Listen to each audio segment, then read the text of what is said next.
جديدة نحو إيمان أعمق وسلوك أقوم وسعادة أكبر. والمؤمن الحق يصوم فمه فيفطر وتصوم جوارحه فلا تفطر، فلا يأتي المؤمن في عامه منكرا ولا يشهد زورا ولا يأكل حق أحد ولا يتجاوز حده، لأنه يذكر دائما ميثاقه الباطني الذي عقده في شهر رمضان على أن يصوم على المحرمات والخبائث عمره كله. فإن هو فعل ذلك فقد أفاد من رمضان وخرج من مشفاه معافى سليما من كل داء نفسي. الله أكبر، الله أكبر، الله أكبر. أيها المسلمون، لقد بعث الله نبينا وسيدنا محمدا صلى الله عليه وسلم بدين كامل وشرع شامل غاية في الإحكام، عدل في الأحكام، لا أمت فيه ولا عوج ولا ضيق فيه ولا حرج. هدى الله به النفوس بعد ضلاله، وجمع به القلوب بعد فرقة، وألف به بين الناس بعد عداوة، فأصبحوا بنعمة الله إخوانا، وصاروا باتباعه أنصارا وأعوانا. جماعة واحدة فلا تجزؤ ولا انقسام ولا تميز ولا انفصام، رباطها رابطة العقيدة وآصرة الدين وأخوة الإسلام، رابطة تنكسر تحتها جميع الولاءات والانتماءات والنعرات. يقول رسول الهدى صلى الله عليه وسلم: المسلمون تتكافأ دماؤهم ويسعى بذمتهم أدناهم ويجير عليهم أقصاهم وهم يد على من سواهم. دين اختاره الله لنا وارتضاه وشرعه لنا واصطفاه، لا يجوز لنا الخروج عن دعواه ولا ابتغاء دين سواه، ومن يبتغي غير الإسلام دينا فلن يقبل منه وهو في الآخرة من الخاسرين. تمسك بالإسلام سلف هذه الأمة وحكموه في شؤونهم كلها وآثروه على كل شيء، فحقق لهم قيادة الأمم، فسلكوا فيها بالبشرية الصراط المستقيم، وقادوهم إلى مجامع الخير في أمور المعاش والمعاد بما لم يشهد له التاريخ مثيلا ولم يعرف له العالم نظيرا، حتى قال المنصفون من المؤرخين: ما عرف التاريخ فاتحا أعدل ولا أرحم من المسلمين. ذلكم أن الإسلام حقق للإنسانية كلها الأمن والرخاء والصلاح والتقدم والرقي في أخوة سامية ومساواة عادلة وحرية حقة. الله أكبر، الله أكبر، الله أكبر.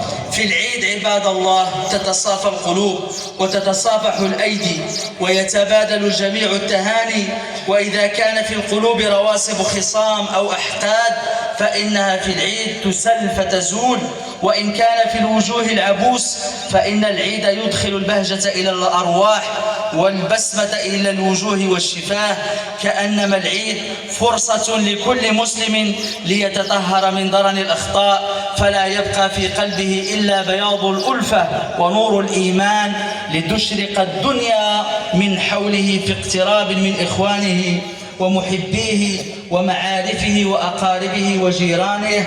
إذا التقى المسلمان في يوم العيد وقد باعدت بينهما الخلافات أو قعدت بهما الحزازات، فأعظمهما أجرا الذي يبدأ أخاه بالسلام.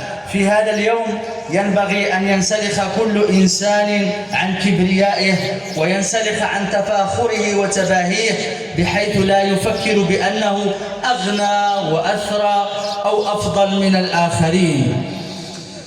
ألا فاتقوا الله معاشر المتباغضين الذين يحملون في قلوبهم البغض لبعضهم البعض، وسارعوا إلى إصلاح ذات بينكم، وكونوا عونا لأنفسكم وإخوانكم على الشيطان، ولا تكونوا عونا للشيطان على أنفسكم وإخوانكم. ويا أيها العاق ويا أيتها العاقة، اعلما أن رضاء الله في رضاء الوالدين، قرن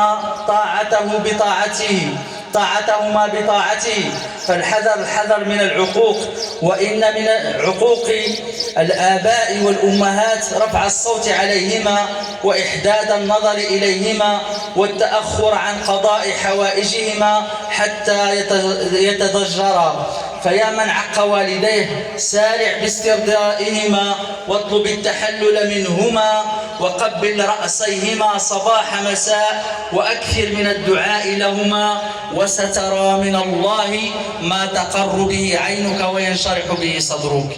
أيها المسلمون، لا تنسوا فقراءكم فهم إخوانكم، أدخلوا البهجة والسرور عليهم وآتوهم من مال الله الذي آتاكم، فإدخال السرور عليهم قرب من القربات.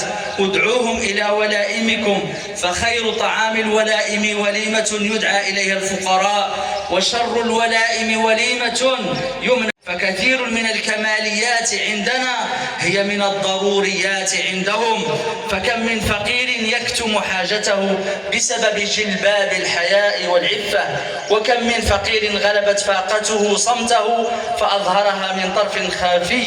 فمعونة الفقراء من أسباب الرزق والنصر. يا أهل العيد، لا تنسوا كذلك مرضاكم، أشركوهم في عيدكم واجعلوا لهم حظا من زياراتكم، ففرحة العيد ليست موقوفة على الأصحاء بل للمرضى فيها نصيب.